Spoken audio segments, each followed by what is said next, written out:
It's a pivoting point for the city. We are talking a $1.1 billion investment. It was really neat to see how so many people could come together to sell Iowa. You know, there's a lot of places in Iowa like Boone that really haven't seen a whole lot of growth. And that's not unique to Iowa. It's actually a Midwestern challenge. It's a unique thing in Iowa to be able to say you're the birthplace of two major Iowa institutions. Welcome to another episode of Leading Iowa, Good Government in Iowa Cities. With me, as always, is my co-host, the past president of the Iowa League of Cities and your mayor of Dubuque, Brad Cavanagh. Brad, how are we doing?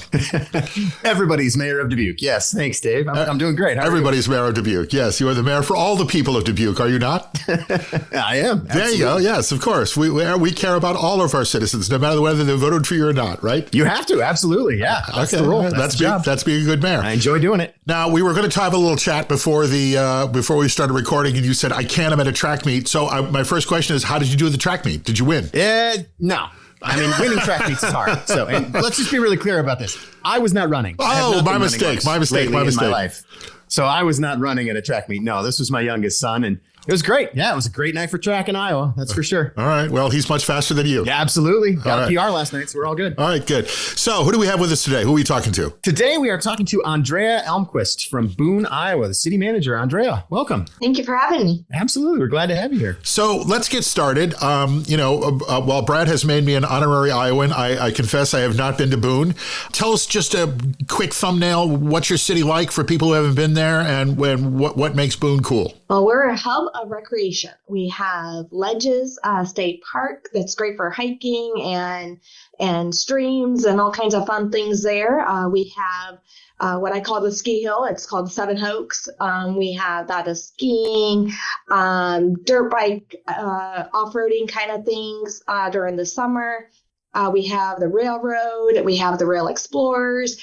We have a ton of outside recreational items for people to enjoy here all year round. So what's your favorite outdoor activity? Oh, boy. I think Ledges is beautiful. Do you scale them? Are you a mountain climber? Do you do all that? Well, I shouldn't say that. I was just out to Utah. My family's from Utah, and we went hiking through the mountains this spring, actually. All right. So you hike not just in Iowa, but in other places too. So I wanted to just jump in, and it seems like I've done a little bit of reading about Boone. There seems to be a lot going on, but the biggest, I guess, project seems to be that Daisy, sour cream and cottage cheese production maker, is moving into your city. What's going on? How did this come together? And what is this going to mean for your city? It's a pivoting point for the city.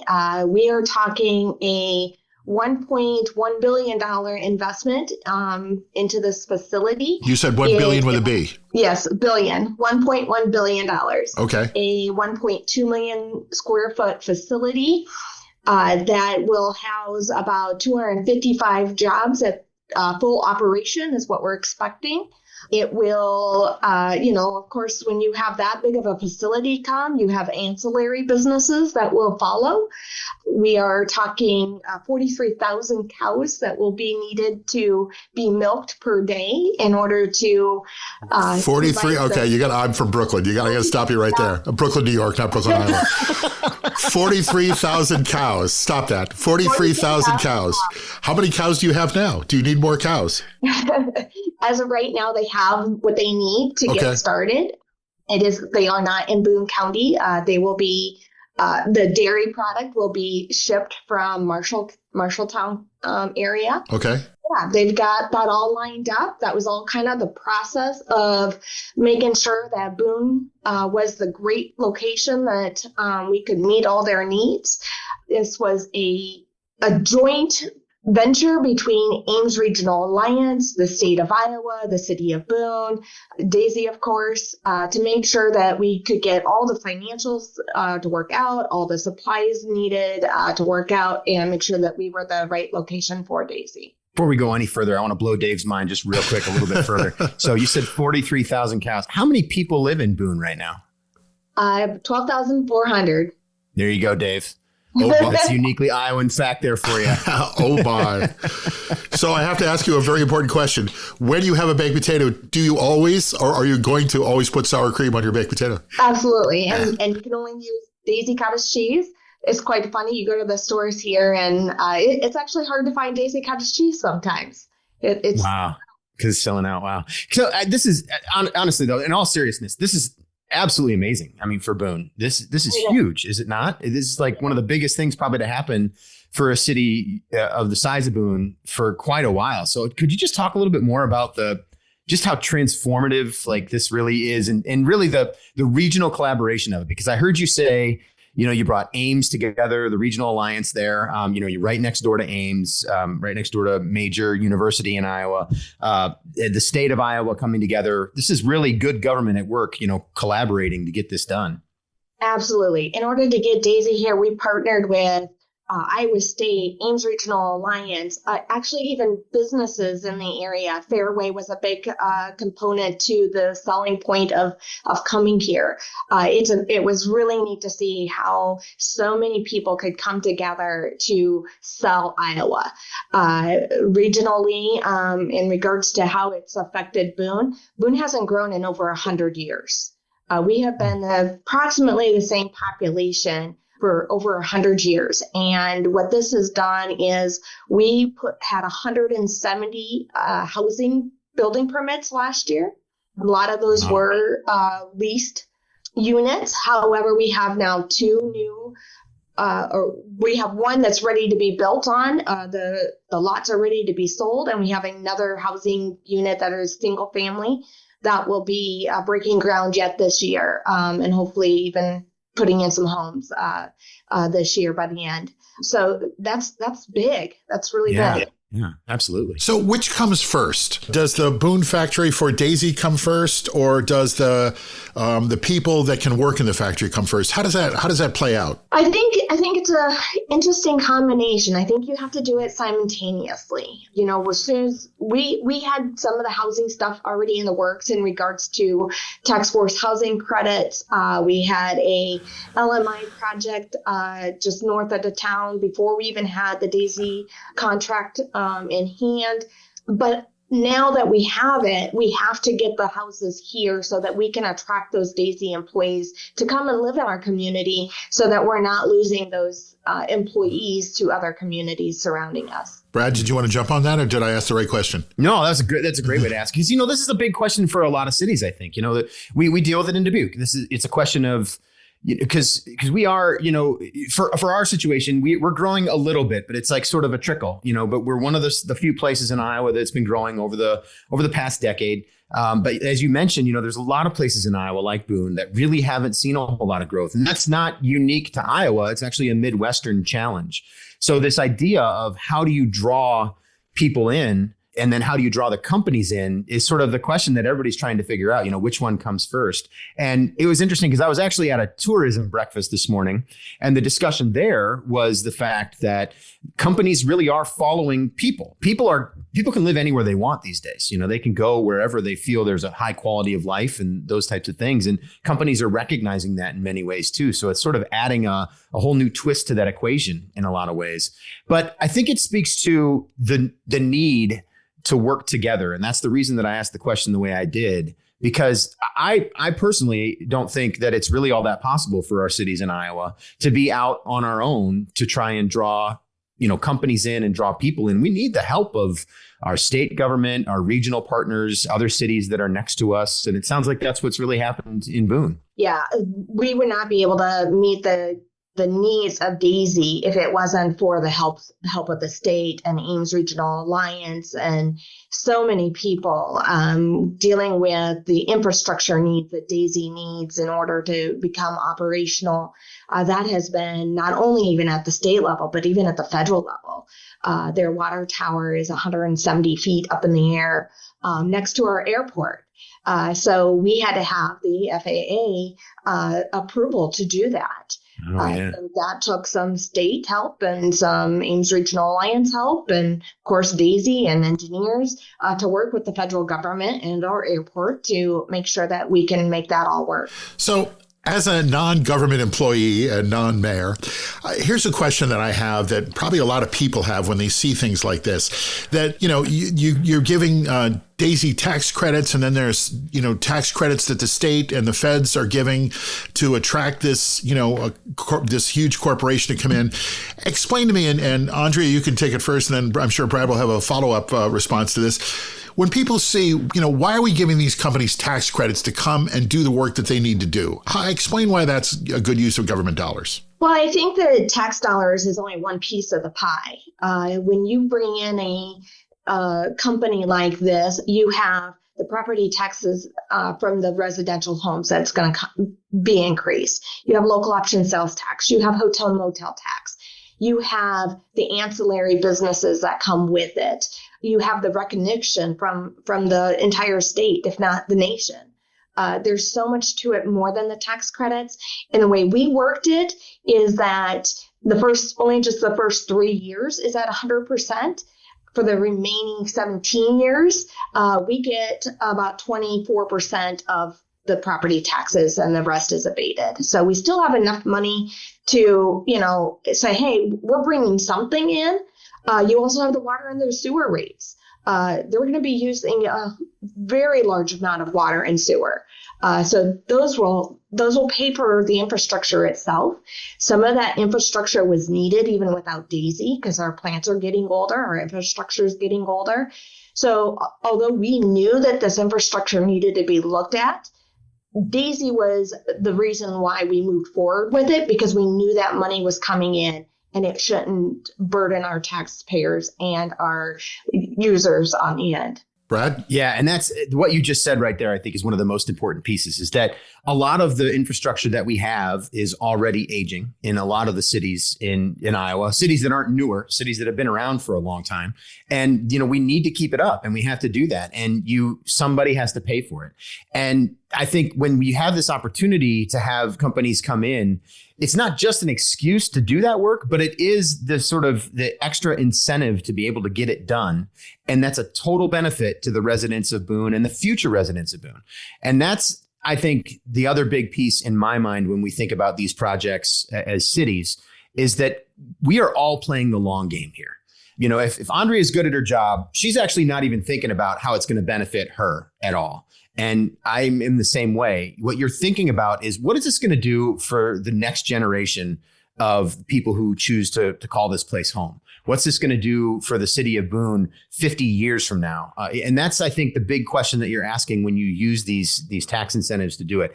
It's what I unfortunately think got lost in some of the conversation that we've had in the state legislature this year about what tax incentives are and what they mean, because we all need to be playing that long game in government. Government needs to have a very long tail and a very long future to be able to think about what all these things are going to mean for an impact going forward, and not just in the immediate moment. And that's the challenge in the conversation, is that we have to be thinking about the future at every turn. And this is one of those very future-oriented decisions, it sounds like, for your community. Yeah. So if I understand both of you correctly, what you're basically saying is to a company like Daisy, listen, we're going to give you $1 off, but because you're coming in, we're going to make $5 off everything else. So we're actually up $4, essentially. Yep. Yeah. See? Yeah. In simple terms, I would say that's exactly what it is. You're not just doing something and Daisy sounds like a great company. It sounds like they're going to be great, but you're not doing this just for Daisy, right? I mean, you're not doing this just for the companies that you have. You're doing this because you want to benefit the region that you live in, and this company can be a big part of that story. And I think it's a great story to be able to write. Yes. If I'm correct, you're doing a lot of road renovation, and you're fixing up the roads in and around going to where this will be, but then it's had a spillover effect on the entire city, correct? Yeah, so we had to create and extend current road, Hancock Drive, to provide access to Daisy. It is also where our water tower will be going. This is on the very edge of Boone. Then we also had to add a roundabout off of Highway 30. Okay. They had one planned, This was going to be one that was probably going to be in the future anyways, but with the Daisy project, it got moved forward a little sooner. Sometimes those things get accelerated, don't they? Yes. Yeah, just at the right time. Is there anybody right now sitting in traffic you'd like to talk to and explain to them that it's going to be better? I think that there's a lot of frustration with the Highway 30 roundabouts because they're one right after another.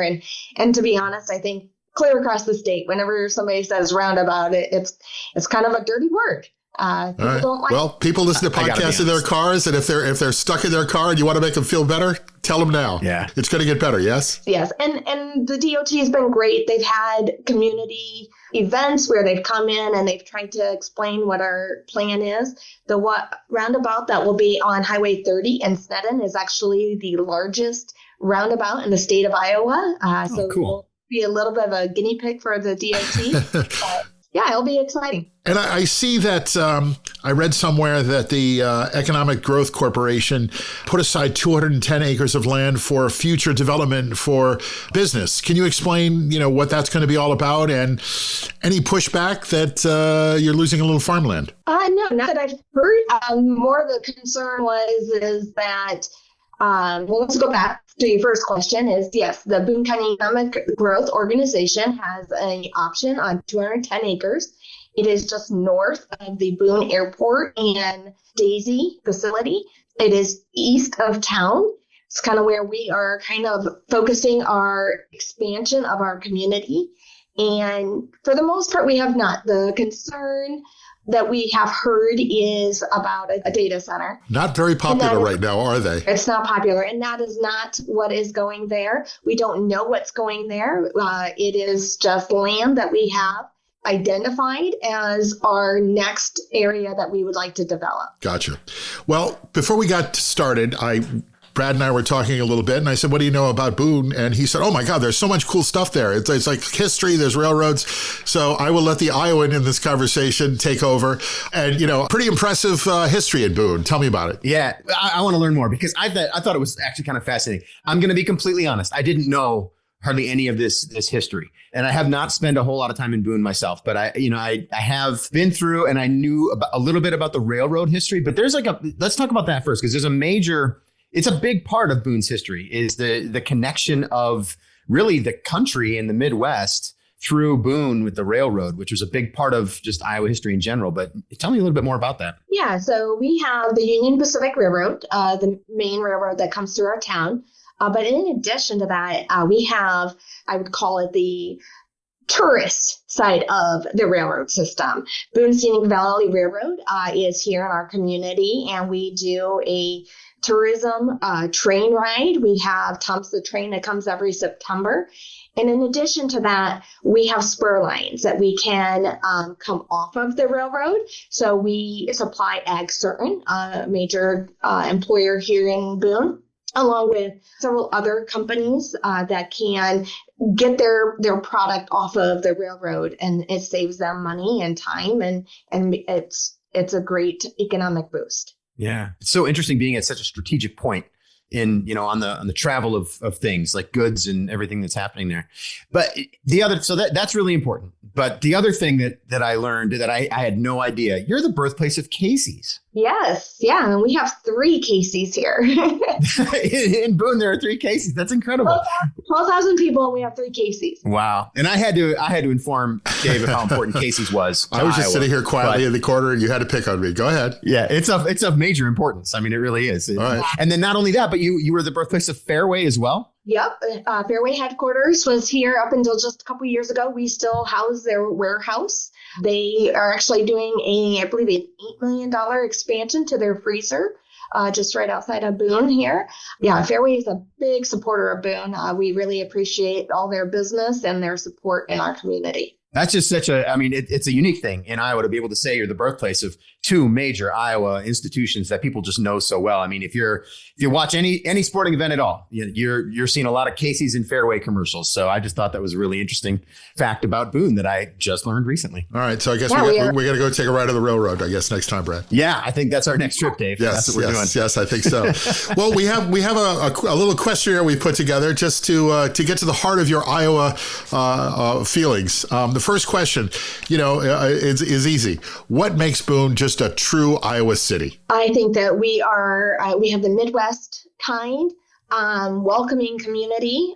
We are, we're out there helping our neighbors. We have, like I said, we have so much going on, and we want to spread the word. Why is everyone's first answer Iowa nice, Brad? Yeah, because it's true, Dave. Yeah. It's just plain true. That's all it is. Really you know yourself, just on your travels through Iowa. That's true. All right. So what does good government look like in Boone?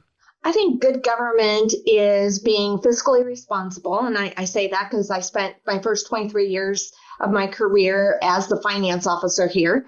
But I think that's really important, to be conservative, but yet know when it's the right time to spend the money in order to ensure that you are going to have a future, to continue to grow, to keep your taxes at a level that is acceptable. I mean, nobody likes paying taxes, but good government is looking out for your community, your residents, and the businesses that keep us going. So this is Leading Iowa, Good Government in Iowa Cities. Tell me about a good government project in Boone that you're really excited about. Maybe one we haven't talked about. Oh, we have so much going on.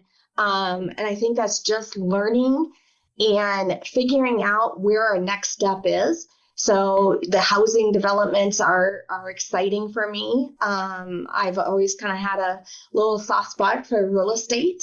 So housing, but even commercial development. We have a couple of development projects that are in the works that I'm very excited about, but I'm not at a point that I can release those just yet. All right. So more to come. Teaser. I love it. More to come. Yes, more to come. All right. So here's what we're going to do. When I come back to the Iowa League Conference this year, you're going to grab me and tell me what we're going to do. So we'll update this next season. Okay. Awesome. All right. Oh, that's perfect. So that's Brad gets to ask the best question, which is always the one that's the hardest to answer. Go ahead, Mr. Mayor. Yeah. All right. So what is your favorite place in Boone? Oh, favorite place in Boone. Like I said, I like being outdoors. So I like being at McCoe's Park. It's a very large park. It's got there's swimming pools there. We have 2 baseball, softball fields there, several play areas there. Great place to walk or ride your bike.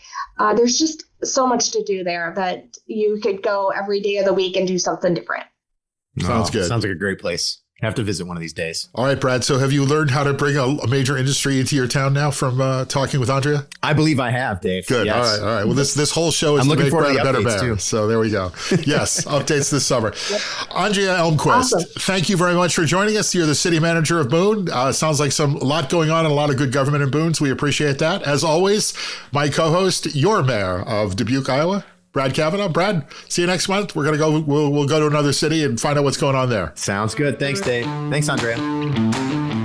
Now that you've listened to Leading Iowa, Good Government in Iowa Cities, make sure you listen to The Good Government Show, another show from Valley Park Productions. On The Good Government Show, I talk with mayors, commissioners, and leaders from across government about what works. We talk about what government means and how we can get the best out of government. So join me right here where you're listening now to The Good Government Show.